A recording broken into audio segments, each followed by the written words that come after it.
Hey, what's going on, Los Angeles? Welcome to the Rams Skinny here on the LAFB network. We are Los Angeles Sports. This is your daily Rams news. Joining me, as always, Mr. Skinny T himself, rocking the Sacramento A's hat currently, soon to be Vegas A's, whatever they are. But what's up, brother? How we doing? Doing good. We just got word from the Los Angeles Rams that we are approved once again for training camp. So we will be Yes, there in just a few days. that's right. Sneaking So up, yeah, it's sneaking coming up. quick. Less than 2 weeks, Yeah. essentially, or 2 weeks from like today, I guess, or 1 week from today, tomorrow. It doesn't matter. Soon we will be at LMU at Rams camp. So can't wait to see you, Rams fans. If anyone's going to be there, comment below. Let us know. We'd love to link up and say what up. Would be great to see everyone. But today's Skinny, ESPN's doing their full series of rankings for each position group. And, it's the last rankings push before the season starts. PFF always does their rankings in like June. Now ESPN. So it's like all the sites can get their rankings out. Everyone can aggregate off them, and then we can move on to real football. But, let's at least touch on it because what else we're going to talk about until training camp starts.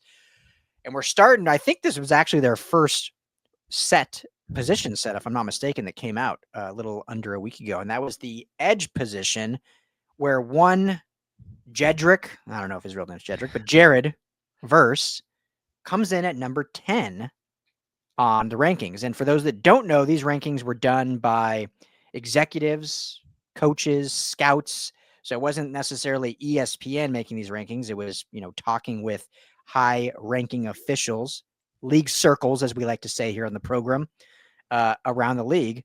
And Jared Verse comes in 10th. So real quickly, Skinny, before I toss it to you, I'll just read the top 10. I'm not going to read it because they do honorable mentions and all that.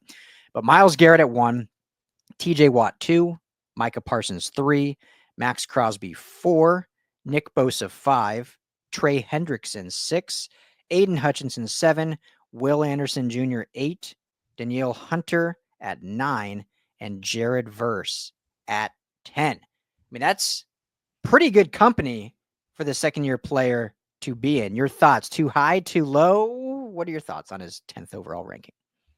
I mean, is it blasphemy to say it's a bit too high for 4.5 sacks? Is that I don't think is it that is. crazy? I mean, obviously, you make quite the impression. Defensive rookie of the year. That's awesome.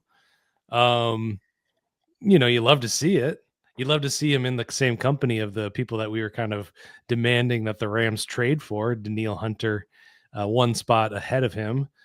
He was kind of a trade rumor for the Rams for a long time. Not on the list, Brian Burns, who I was most excited about for the Rams to trade for. He gets an honorable mention, just behind Verse there. But yeah, I mean, it's tough because the pressures were incredible. The pocket collapsing ability of that guy. But I'm not saying anything that the young man himself does not know. Jared Verse knows that he wants more sacks, and he's said as much. He's said that he wants to be in the double digits, and I certainly think he has that potential. But like I said when we were talking about Kyren Williams and his not being, I think he got an honorable mention despite his amazing production, something like that when the running backs were ranked. Perception is reality. The league has taken notice. We got Teron Armstead, who just retired, saying, I'm glad I don't got to see that guy ever again. Yeah. What do you think? Yeah, I'm kind of with you. And this is no shade at Jared Verse. Obviously, we know how good he can be and what a great draft pick that was and what he means to this defense and the motor and all that stuff and the pressures, as you alluded to. I think this tells me kind of two things, and then I'll get into another take. But one, that the ceiling for Verse is so high, and that's why he kind of snuck into this 10 spot.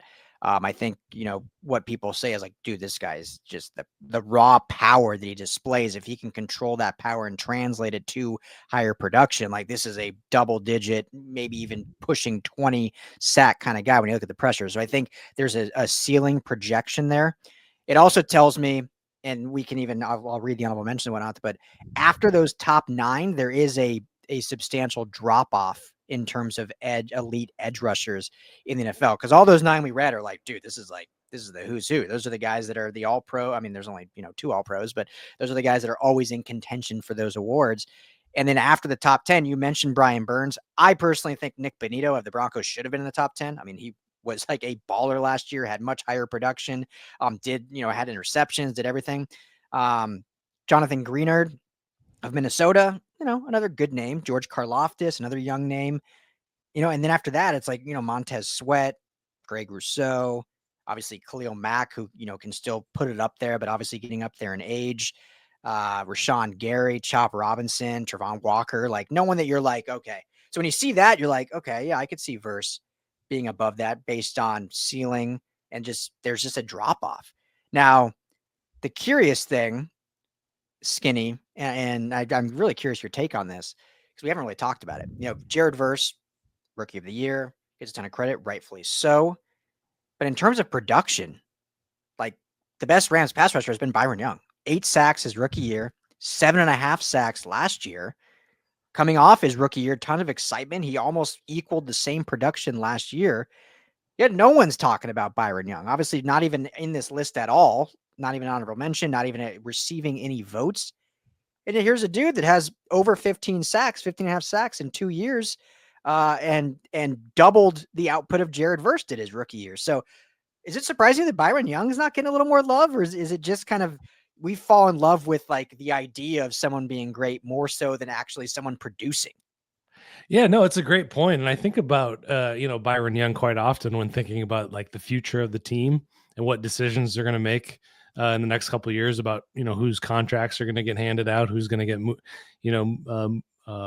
passed by once they're, and I always put Byron Young in the probably not going to make the cut. But I mean, you're making a strong point that, the rebuilding of this line, they said, we're not going to replace Aaron Donald, but they rebuilt it with 4 guys that have surpassed. I mean, the production. I mean, obviously, we're talking about 4 people here. Yeah. So I think, it's going to be fascinating with those decisions that they're going to have to make come 2026, 2027 when those guys are up for new deals.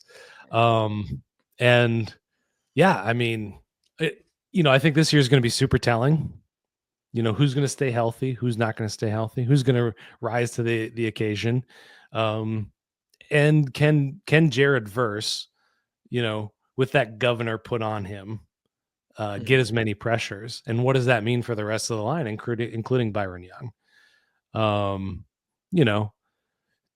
Would I, with just my perception, my eye test, if I was part of one of these executives, coaches, or scouts, would I put him in there? I probably wouldn't. I think, I think in one of our episodes, we're going to talk about some of these rankings where Rams aren't even on. And I would save this specific take for that episode. But what I'm going to say is like, how many times have we seen a Rams player leave the Rams and not live up to their Rams expectations, their Rams level of play, I guess is how I should say that. We've seen it over and over again where a guy leaves, John Johnson, Taylor Rapp. Actually, I think Taylor Rapp's having a decent run out there. Darius Williams coming and going. Leonard Floyd leaving. All these guys kind of take a little step back when they're not under the wonderful auspices of the McVay regime.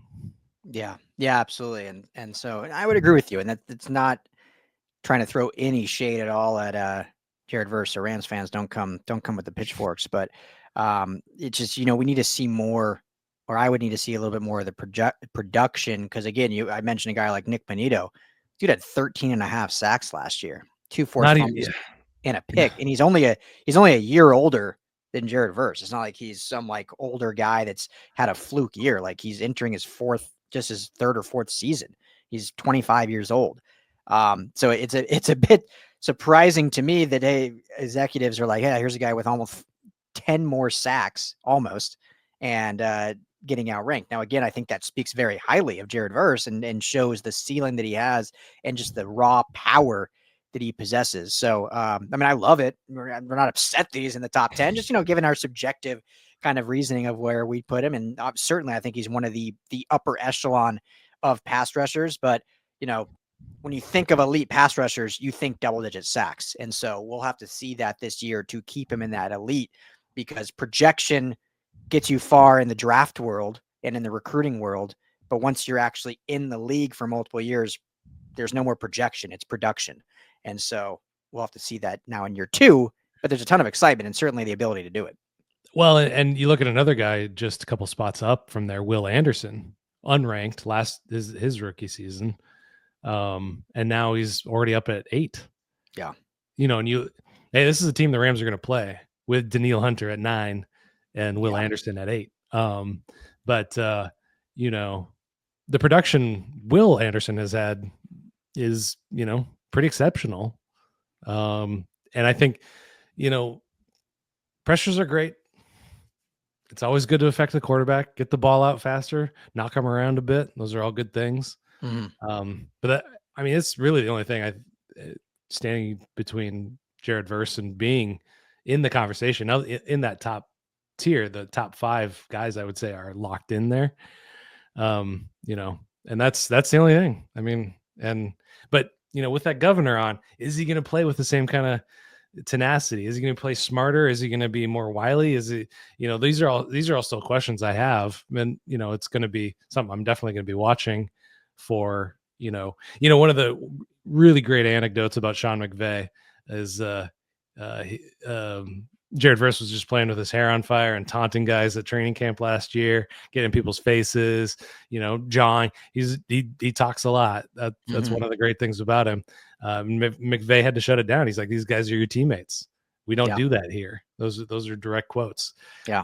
Which is, you don't want to hear that, but rookie mistake, rookie error, corrected it. And is he that coachable? Is he, these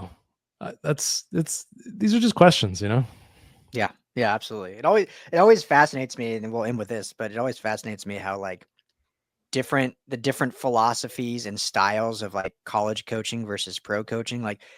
I love the college game. I'm much more involved now covering USC and stuff, but it's man, there's so much differences that half these guys aren't even prepared once they get to the NFL. It's so kind of funny how, I don't know if that's just because of the number of players. You think of college teams that have 100+ players on the roster, or just the demand to win and do anything to win with the in this new era. So I don't know, but I just always have fun. You think something like that would have been taught to him at Florida State. Hey, don't what are you doing? Why are you trash talking your teammates? These are all teammates. But clearly that's something he did at Florida State and brought with him the NFL. And McVay's yeah, we're not doing that. That ends now. Yeah. I think about that a lot with running backs. It's some of the, Ashton Genty just getting the ball every other down, all that wear and tear, in the pros, they scale that back. We're going to preserve you for the entire year. Yeah.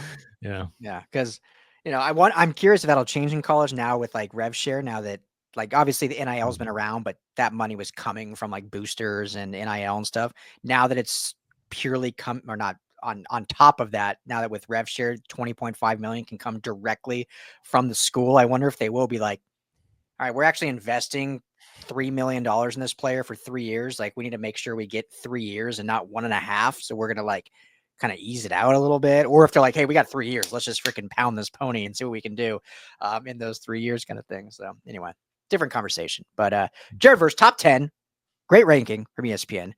Let us know what you guys think in the comments. Be subjective. We love Jared Verse. We're not saying bad at all. But comment if you think he should be top 10, should be higher, should be lower, where you would theoretically put him heading into the 2025 season. We'll be back with more Rams talk, Rams rankings right here on the Rams Skinny.